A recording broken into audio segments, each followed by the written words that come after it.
नृपेंद्र दिवाकर है। आज हम आप लोगों के समक्ष डॉक्टर सेतवान सर, असिस्टेंट प्रोफेसर योग विज्ञान के हमारे समक्ष प्रस्तुत हैं। आज हमको सर बीपी के बारे में बताएंगे कि बीपी क्या होता है, बीपी का किस प्रकार से हमारे ओवरऑल लाइफ में निगेटिव वे में प्रभाव पड़ता है, इसकी रूट क्या होता है, इससे संबंधित समस्याएं किस तरह से उत्पन्न होती है और इसका यौगिक उपचार के माध्यम में क्या उपाय हो सकता है। तो हमारे समक्ष डॉक्टर सेतवान सर इस विषय में उसके यौगिक उपचार के उपाय बताएंगे। जी सर, आप प्लीज थोड़ा सा इस पर अपना। धन्यवाद जितेंद्र। बीपी कोई बीमारी नहीं अपितु शरीर स्थित सिस्टम्स का इम्बैलेंस होना है। शरीर में जो 9 सिस्टम्स हैं जब वो इम्बैलेंस होते हैं या लाइफस्टाइल हमारा बिगड़ता है तब इस तरह की बीमारियां या मैं कहूँ कि विकृत जीवन शैली से उत्पन्न ये बीमारियां लक्षण के रूप में हमें दिखाई देती हैं। रक्त वाहिनियों में बहता हुआ रक्त जब इनकी दीवारों पर प्रेशर डालता है तब हम उस दबाव को बीपी कहते हैं, ब्लड प्रेशर कहते हैं। जब वही हार्ट रिलैक्स मोड में जाता है तब डायस्टोलिक बीपी होता है और जब रक्त की धमनियों में दीवारों में प्रेशर पड़ता है तब वो हाई बीपी या सिस्टोलिक बीपी कहलाता है। इसका एक्चुअल माप मेडिकल साइंस में डायस्टोलिक 80 और सिस्टोलिक 120 माना गया है। जब ये डायस्टोलिक 90 और सिस्टोलिक 120 या 140 से अपर में जाता है तब ये हाई बीपी की श्रेणी में आता है। जानना ये है कि ये क्यों ऐसा होता है। बहुत सारा आज स्ट्रेस या लाइफस्टाइल का बिगड़ना हमें प्रभावित कर रहा है। जब हम खान पान, रहन सहन, ओवर थिंकिंग, मोटापा, अधिक सॉल्ट लेने लग जाते हैं तब आर्टरीज जो ब्लड वेसल्स हैं वो सिकुड़ने लगती हैं। जब वो सिकुड़ने लगती हैं तो उन पर हार्ट ब्लड को पंप करता है तो वो पंपिंग का प्रोसेस हार्ड हो जाता है या दबाव ज़्यादा पड़ता है तब बीपी की प्रॉब्लम होती है। अब समझना ये है कि इसमें कार्टिसोल का क्या स्थान है, क्या रोल है। कार्टिसोल एक हार्मोन्स है जो एड्रिनल ग्लैंड से, कॉर्टेक्स से निकलने वाला एक हार्मोन्स है। वह जब बढ़ जाता है तो ब्रेन को एक्टिवेट करता है या सिंपैथेटिक नर्वस सिस्टम को अत्यधिक एक्टिवेट करता है। जब nervous system sympathetic nervous system अधिक एक्टिवेट हो जाने से शरीर अस्थिर होने लगता है, माइंड अलर्ट मोड में होने लगता है और जब पैरासिम्पैथेटिक नर्वस सिस्टम एक्टिवेट होता है तो ये सारी चीज़ें शांत हो जाती हैं। हमारे यहाँ योग में शरीर स्थित 3 नाड़ियाँ हैं।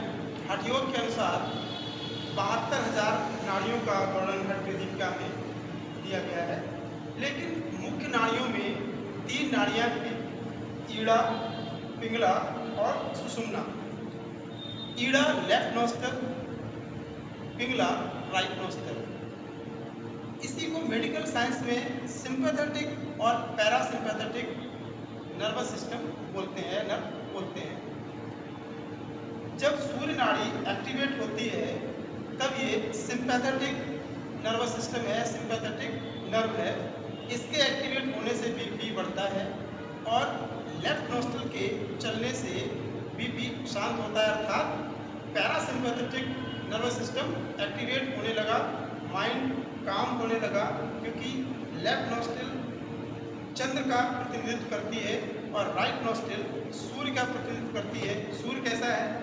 उष्ण गति वाला है, करने वाला है। जस्ट अपोजिट चंद्र क्या करता है? शीतलता देता है, शरीर को काम करने वाला है। इनके अभ्यास से ही बॉडी टेम्परेचर कम होता है, साथ ही योगाभ्यास की अगर बात करें तो आसनों में ताड़ आसन, वज्रासन, अर्धमत्स्येंद्र आसन, मकर आसन, बाल आसन, शवासन, ये सारे के सारे आसन रिलैक्सेशन आसन हैं जो शरीर को रिलैक्स कराते हैं। पैरासिम्पैथेटिक नर्व को ये आसन एक्टिवेट करते हैं जिससे शरीर में एक शांति आती है। साथ ही इन आसनों का मैकेनिज्म क्या है कि ये जो सिकुड़न है, जब भी मैंने बात की कि जो ब्लड वेसल्स हैं वो सिकुड़ती है, कठोर हो जाती हैं, अधिक ब्लड लेने से उनमें रक्त संचार कम होता है, फिर प्रेशर ज़्यादा पड़ता है, तब हम कहते हैं कि बीपी बढ़ा है। लेकिन जब ये आसन करते हैं तो ब्लड वेसल्स जो सिकुड़न है वो सिकुड़न खत्म होकर के वो अपने प्रॉपर वे में फैलती हैं, जिससे ब्लड वो सामान्य से फ्लो होने लगता है। मोटे से उदाहरण से समझ सकते हैं कि अगर पाइपलाइन है और उस पाइपलाइन में सर्दियों के दिनों में आपने देखा होगा कि पाइप कहीं कहीं पिचक जाता है, तो जब मोटर चलाते हो आप, जब पानी का फ्लो आता है तो कई बार पाइप फट जाता है। क्यों फटता है? क्योंकि पानी का जो रास्ता है साफ नहीं है। इन द सेम वे जब सिकुड़न होती है, ब्लड वेसल्स अधिक नमक के कारण, मोटापे के कारण, एंजाइटी के कारण, जब वह ब्लड वेसल्स पिचक गई है या सिकुड़ गई है, इनमें सिकुड़न है, तब क्या होता है कि आपका पंप करता है हार्ट उन वेसल्स में, तो बहुत प्रेशर लगता है और वह प्रेशर बीपी बढ़ाता है। ये बीपी का एक फार्मूला है कि बीपी क्या है और कैसे बीपी बढ़ता है। अब इसको रिलैक्स कराने के लिए आपको बताया कि सिंपैथेटिक नर्वस सिस्टम एक्टिवेट होता है तो ये बढ़ता है। पैरासिम्पैथेटिक नर्वस सिस्टम आपका एक्टिवेट हुआ, ये कम हुआ। अब मैंने बात की कार्टिसोल की, तो जैसे ही आसन प्राणायाम, जैसे अनुलोम विलोम हो गया, भ्रामरी प्राणायाम हो गया, ये भ्रामरी प्राणायाम, अनुलोम विलोम प्राणायाम ये क्या करते हैं? पैरासिम्पैथेटिक नर्वस सिस्टम को एक्टिवेट करके बीपी को, टेम्परेचर को डाउन करते हैं। जैसे जैसे टेम्परेचर डाउन होता है वैसे वैसे कार्टिसोल का स्तर धीरे धीरे कम होता जाता है और बीपी की समस्या एक तरह से मैनेज होने लग जाती है। Thank you so much sir, thank you.